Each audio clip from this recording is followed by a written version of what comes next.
Education with Shantanu চ্যানেলে তোমাদের সকলকে স্বাগত জানাই। আজকে আমার আলোচ্য বিষয় চতুর্থ শ্রেণীর প্রথম পর্যায়ক্রমিক মূল্যায়ন 2026-এর বাংলা বিষয় নমুনা প্রশ্নপত্র এবং সাথে তার উত্তর, যেখানে তোমাদের প্রশ্নপত্রটি কিন্তু কমন আসতে চলেছে পরীক্ষায়। তো তোমাদের পরীক্ষা হতে চলেছে কিন্তু 20 নম্বরে এবং তোমাদের সময় থাকবে 40 মিনিট।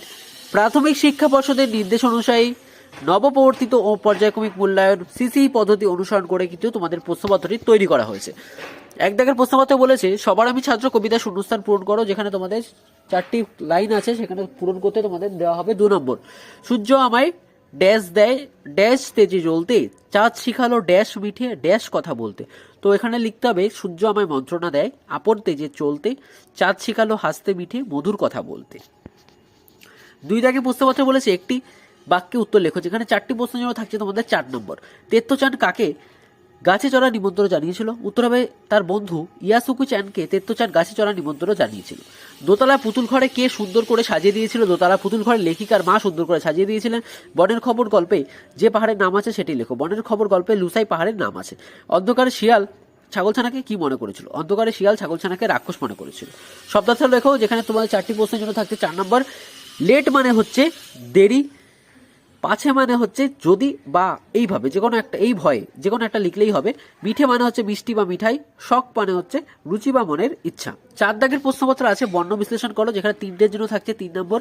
মস্ত প্রথমে আছে মস্ত কদাগের মস্তটাকে করতে আমাদের লিখতে হবে ম যোগ অ যোগ দন্তেশ্বয় হসন্ত যোগ ত যোগ অ। বাগিচা আছে খ নম্বরে। বাগিচাকে সব বর্ণ বিশ্লেষণ করলে লিখতে হবে ব যোগ আ যোগ গয় রি যোগ রশ্মি যোগ চয় রি যোগ আ কিলিবিলি। এটাকে করতে তোমাদের লিখতে হবে কয় হসন্ত যোগ রশ্মি যোগ লয় হসন্ত যোগ রশ্মি যোগ বয় হসন্ত যোগ রশ্মি যোগ লয় হসন্ত যোগ রশ্মি। নিচের এলোমেলো বর্ণগুলিকে সাজিয়ে শব্দ বানাও, যেখানে 3টি প্রশ্নের জন্য থাকছে তোমাদের 3 নম্বর। প্রথম একটা সাজিয়ে লিখলে তোমাদের আসছে ছাগলছানা, তারপর একটা সাজিয়ে লিখলে তোমাদের হচ্ছে বনভোজন, এবং 3 নম্বর যেটা আছে গদাগে সেটা হচ্ছে পুতুল ঘর।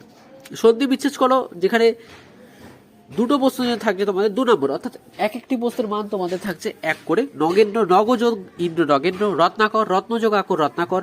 বাক্য রচনা করো যে কোনো 2টি। তো যেখানে তোমাদের 2টোই আছে, তোমাদের 2টোর জন্য থাকছে কিন্তু 2 নম্বর, অর্থাৎ একটির জন্য 1 নম্বর করে। পাগড়ি, সকালবেলা বাবা মাথায় পাগড়ি পরে বাজারে গেলেন।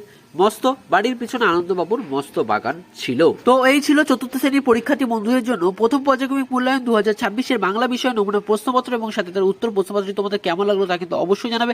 চ্যানেল নতুন হয়ে থাকলে চ্যানেলটিকে অবশ্যই সাবস্ক্রাইব করে দেবে এবং প্লে লিস্ট চেক করে কিন্তু তোমরা আরও ভিডিও দেখে নিতে পারো।